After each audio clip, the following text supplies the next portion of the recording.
to Courtside with Christy and Gabe. I'm Gabe, that's Christy, and last night's WNBA Semifinals Game 1 were too crazy not to talk about here on YouTube, and we hope that you are subscribed to our channel and following us on all social media at HerHoopStats, because we are unlocking better insights into women's basketball. Christy, let's talk about these insane basketball games we had last night. We'll start with Chicago and Connecticut. The Sky able to pull off an incredible upset in game 1 of one of the better teams we've ever seen in the WNBA. Christy, how are they able to do it? Give me one reason why that happened. Well, the Chicago Sky, Gabe, they got to the glass. And yes, if you look at the stats, bare bones, okay, both teams had 42 rebounds each. But if you take a deeper dive into it, take a look at the numbers. Chicago had 38 defensive rebounds out of their 42, and Connecticut, they had 25 defensive rebounds. So that's 13 possessions there where they held Connecticut to no second or third chance opportunities on the glass. And I thought that was the biggest factor for them in the victory. It was possessions and its percentage of available rebounds that they got on the defensive boards. My reason why Chicago won is their basketball IQ, and we've seen it on display in these playoffs a lot.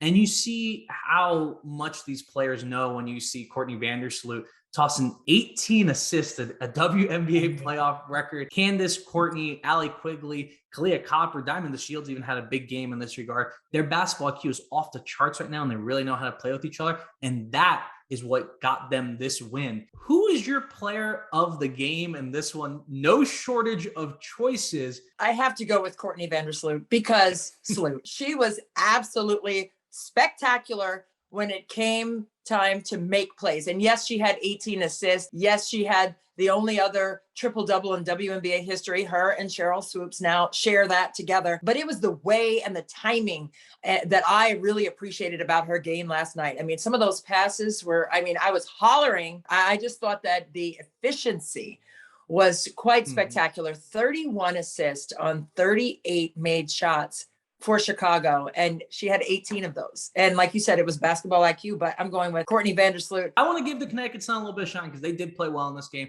and specifically Brionna Jones. As you can see, Christy, Maryland grad. Brionna Jones was just incredible last night. 9 of 16, a huge game on the boards, 10 boards.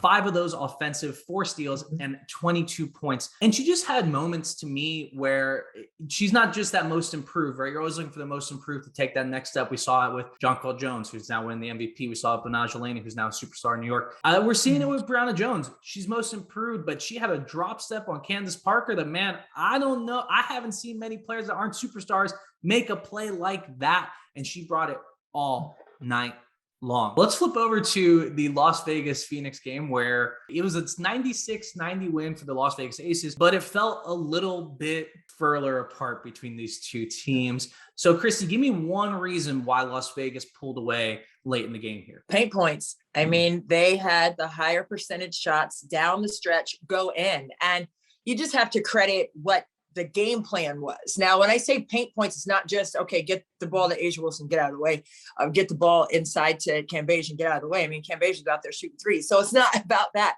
but it was about driving to the basket, 10 toes in the paint with the ball.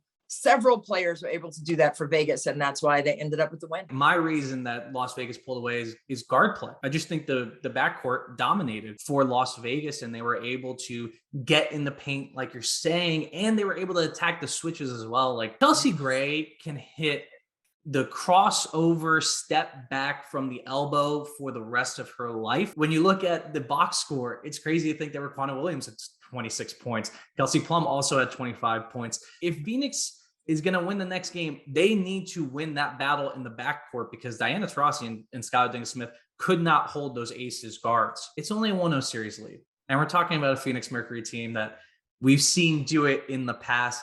How can they get back into this series, Christy? Well, it's got to be about their defense. I mean, offensively, Phoenix had 5 players scoring double figures in this game. So it obviously wasn't a struggle for them to get their offense in a good flow. But like you said, it's about getting stops. I mean, when you're playing in the postseason, it's about rebounds and defense. I think it's going to come down to bare bones. You have to will yourself into maybe some matchups that aren't that comfortable, but you got to bear down containment.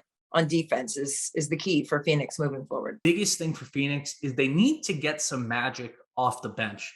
When you look at these playoff games, NBA, WNBA, NFL, any playoff game, the team that wins typically has some sort of unexpected contribution, right? Like for the Aces last night, it was Raquana Williams from the U. Mercury also need that. They got it from Sophie Cunningham in the first round, and they need it from a Shea Petty, a Sophie Cunningham, a Kia Vaughn.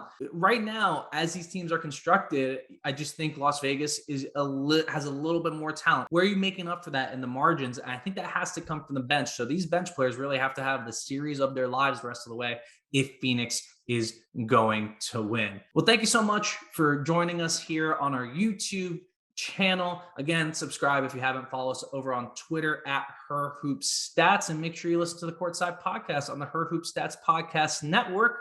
And we will talk to you guys very soon.